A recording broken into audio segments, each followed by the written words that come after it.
আজকে আমি খেলতে চলছি বল কেবিনেই। আমার মনে হচ্ছে এই বাসায় কেউ আছে। তো আমার দেখতে হবে। আমি অনেক বোম ব্লাস্টের শব্দ শুনেছি, আমি কিন্তু এত কিছু খেয়াল করিনি।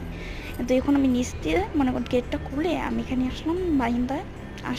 কিচ্ছু পাইনি, কিন্তু আমি জামাটা চেঞ্জ করে যখন গেছি, আমার ড্রেসটা সুন্দর একটা ড্রেস পরেছি, তারপর দেখেছি ও মা আমার কাছ থেকে টাকা দিয়ে গেল আমাকে। তারপর আমি দেখলাম ওরা আমার সিক্রেট রুমে গিয়েছে। আমি তো আমি এখনই পুলিশের কাছে যাব। আমি পুলিশের কথা বলেছি আর ওরা দৌড় দিয়ে চলে গেছে। তারপর কি আমি তারপর ওদের খুঁজলাম, পেলাম না।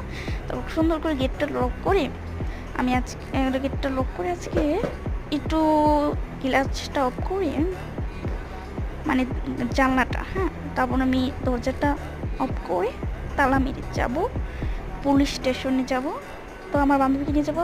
আজকের মতো এইটুকুই, পরের ভিডিওতে নেক্সট ভিডিও, বাই।